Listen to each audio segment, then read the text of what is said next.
আসসালামু আলাইকুম। WordPress beginner to advance টিউটোরিয়ালে আপনাদের সবাইকে স্বাগতম। আজকের প্রথম পর্বে আমরা দেখব কিভাবে আমরা আমাদের কম্পিউটারে XAMPP ডাউনলোড করে ইনস্টল করতে পারি এবং কিভাবে আমরা আমাদের কম্পিউটারে ওয়ার্ডপ্রেস ডাউনলোড করে সেটআপ করতে পারি। তো চলুন শুরু করা যাক। আমি প্রথমে একটি ব্রাউজার ওপেন করে নিয়ে সেখানে XAMPP লিখে সার্চ করছি। XAMPP লিখে সার্চ করার পরে আপনাদের সামনে apache-friends.org নামে একটি ওয়েবসাইট আসবে। আমি সেই ওয়েবসাইটটিতে ভিজিট করছি।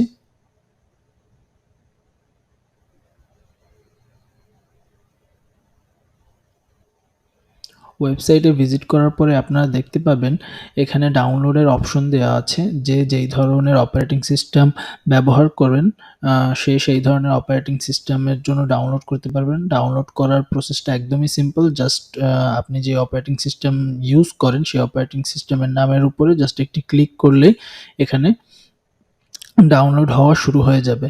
তো আমি যেহেতু এটি আগেই ডাউনলোড করে রেখেছি, আমি এখান থেকে ক্যান্সেল করে দিয়ে তো আমি আমার ডেস্কটপ থেকে XAMPP সফটওয়্যারটি ওপেন করছি।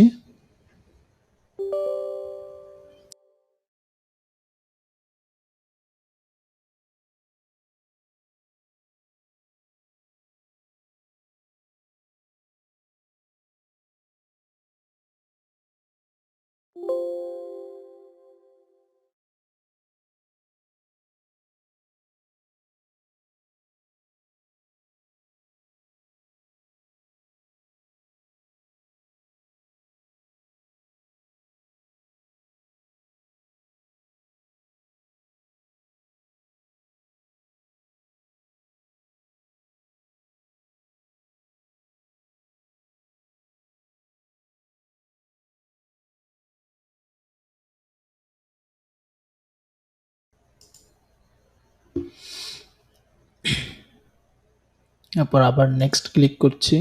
Next, next. XAMPP সফটওয়্যারটি সেটআপ করার সময় আপনাদের সামনে কয়েকবার হয়তো এরকম একটি অ্যালার্ট আসবে। আপনারা অবশ্যই এটাকে অ্যালাউ অ্যাক্সেস করে দিবেন।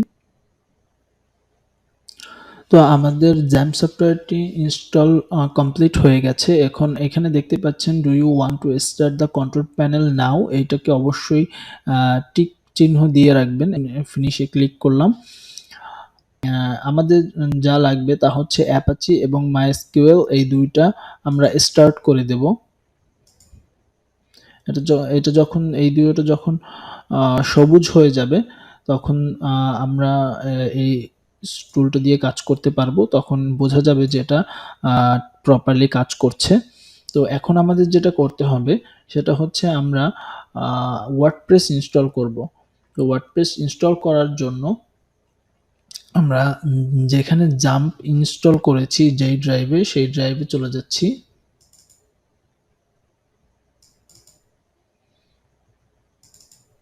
আমরা এই জাম্প ফোল্ডারের মধ্যে এখানে একটি ফোল্ডার দেখতে পাচ্ছি। আমি যদি বড় করে দেই, এখানে একটি ফোল্ডার দেখতে পাচ্ছি htdocs। এই htdocs এর ভিতরে এখানে আমরা নতুন একটি ওয়েবসাইট আমরা এখানে নতুন একটি ফোল্ডার ক্রিয়েট করব।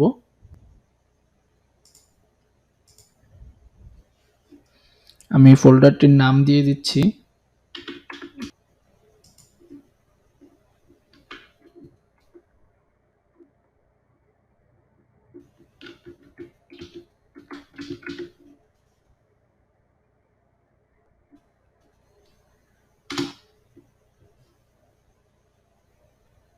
ওয়ার্ডপ্রেস ডাউনলোড করার জন্য আমি ব্রাউজারে জাস্ট ওয়ার্ডপ্রেস লিখে সার্চ করছি। ওয়ার্ডপ্রেস লিখে সার্চ করার পরে আপনারা নিচে আসবেন, এখানে দেখবেন wordpress.org, এই লিঙ্কটাতে ক্লিক করবেন।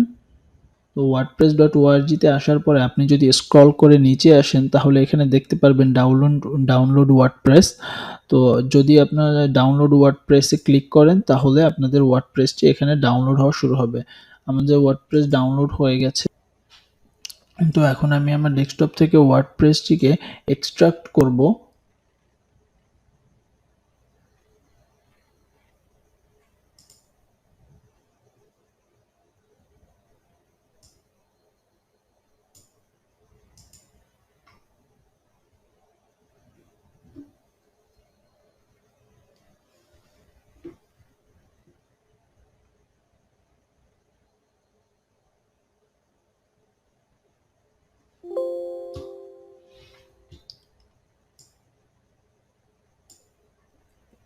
এখানে দেখতে পাচ্ছেন আমি আমার ওয়ার্ডপ্রেস জিপ ফোল্ডারটাকে এক্সট্রাক্ট করে নিয়েছি। আমাদের ওয়ার্ডপ্রেস জিপ ফাইলটি এক্সট্রাক্ট হয়ে যাওয়ার পরে আমি এই ওয়ার্ডপ্রেস ফাইলটি ওপেন করছি। ওপেন করার পরে এখানে যেই কন্টেন্টগুলো আছে আমি সবগুলোকে কপি করে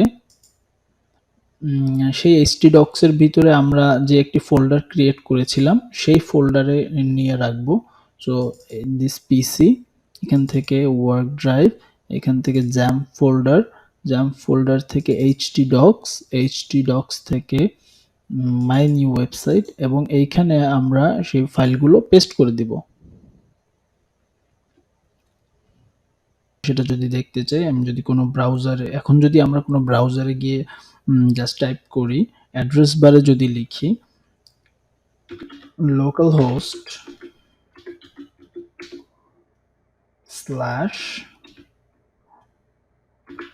মাই ওয়েবসাইট, এখানে আপনি htdocs এর ভিতরে যে ফোল্ডারটা ক্রিয়েট করবেন সেই ফোল্ডারটির নাম যেটা দেবেন, এখানে জাস্ট লোকালহোস্ট স্ল্যাশ এর পরে সেই নামটিই লিখতে হবে। লোকালহোস্ট স্ল্যাশ এর পরে মাই ওয়েবসাইট লিখে যখন আমরা এন্টার ক্লিক করলাম তখন আমাদের সামনে এরকম একটি পেজ আসছে। তো এখানে আমাদের ওয়ার্ডপ্রেসটাকে ইনস্টল করতে হবে। তো ওয়ার্ডপ্রেস ইনস্টল করার জন্য এখানে প্রথমে ল্যাঙ্গুয়েজ সিলেক্ট করতে হবে, যেটা ইংলিশ ইউনাইটেড স্টেট ডিফল্ট আছে, আমি এটাকে ডিফল্টই রাখছি। কন্টিনিউ ক্লিক করলাম। তো এখানে আমাদের ওয়ার্ডপ্রেস ইনস্টল করার জন্য যে জিনিসগুলো লাগবে সেগুলো হচ্ছে, প্রথমত 1 নম্বরে ডাটাবেজ নেম, তারপর database user name, database password, database host এবং টেবিল প্রেফিক্স। তো আমি এই জিনিসগুলোকে কপি করে নোটপ্যাডে লিখে নিচ্ছি।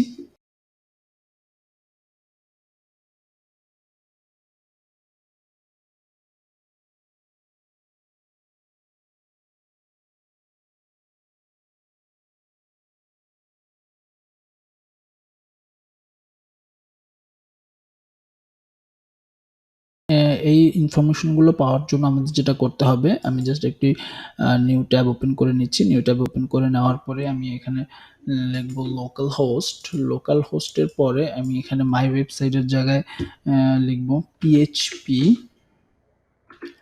মাই অ্যাডমিন, তারপরে আমি এন্টার ক্লিক করলাম। তো পিএইচপি মাই অ্যাডমিন দেওয়ার পরে আমাদের সামনে এরকম একটি ইন্টারফেস আসবে। এখানে আপনাকে যেটা করতে হবে, প্রথমে আমাদের যেটা লাগবে সেটা হচ্ছে আমাদের ডাটাবেজ নেম। তো ডাটাবেজ ক্রিয়েট করার জন্য আমি এখানে ডাটাবেজের উপরে ক্লিক করলাম। ডাটাবেজের উপরে ক্লিক করে এখানে আমি আমাদের ডাটাবেজ নেম দিতে পারি। তো আমি এখানে একটি ডাটাবেজ নেম দিয়ে দিচ্ছি। আমি আমার ডাটাবেজের নাম দিয়ে দিলাম আলিফ, এবং আমি এখান থেকে জাস্ট ক্রিয়েটে ক্লিক করলাম।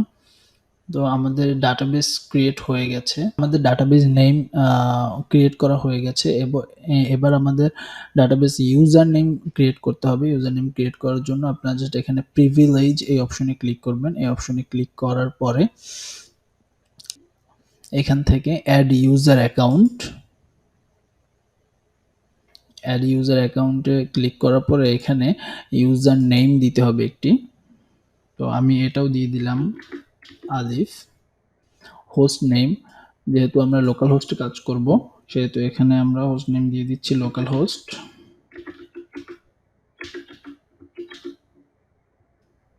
হোস্ট এবং একটি পাসওয়ার্ড। অবশ্যই আপনারা যখন পাসওয়ার্ড দিবেন অবশ্যই সেটার জন্য উইক না থাকে, এটার জন্য স্ট্রেংথ লেভেল যেন ফুল থাকে, এটার জন্য সবুজ থাকে, সেটা খেয়াল রাখবেন। আমি যেহেতু জাস্ট দেখানোর জন্য ক্রিয়েট করছি।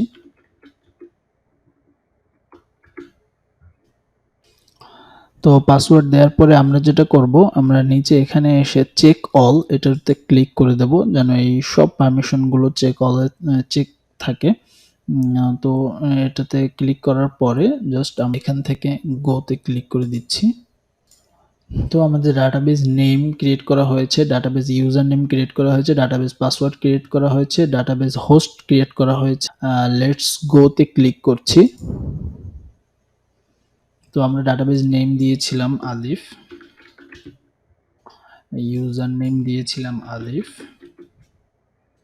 আমরা পাসওয়ার্ড দিয়েছিলাম আলিফ 24, লোকাল হোস্ট এখানে টেবিল প্রেফিক্স ডিফল্ট যেটা দেওয়া আছে আপাতত এটাই থাকুক, যেহেতু আমরা লোকাল হোস্টে কাজ করছি। আপনারা যখন লোকাল হোস্টে কাজ করবেন না তখন যখন লাইভ সার্ভারে কাজ করবেন তখন অবশ্যই টেবিল প্রেফিক্স চেঞ্জ করে নেবেন আপনাদের মতো।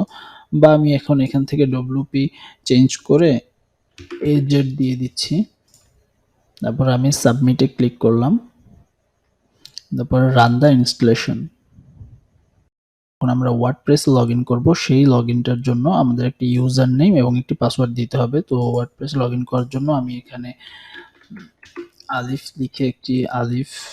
24 লিখে একটি ইউজার নেম ক্রিয়েট করে দিচ্ছি এবং পাসওয়ার্ডও আমি ওটাই রাখছি।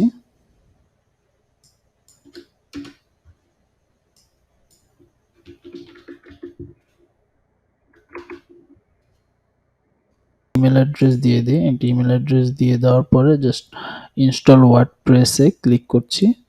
আপনারা দেখতে পাচ্ছেন আমাদের এখানে ওয়ার্ডপ্রেস সাকসেসফুলি ইনস্টল হয়ে গেছে। এখানে সাকসেস লেখা আসছে এবং এখন আমাদের ওয়ার্ডপ্রেস লগইন করতে হবে, তাহলে আমরা আমাদের ওয়ার্ডপ্রেসের ড্যাশবোর্ডে চলে যেতে পারবো। তো আমি এখানে লগইনে ক্লিক করছি। লগইনে ক্লিক করার পরে আমরা যে ইউজার নেম এবং পাসওয়ার্ড দিয়েছিলাম সেটা দিচ্ছি। আলিফ এবং পাসওয়ার্ড ছিল 24।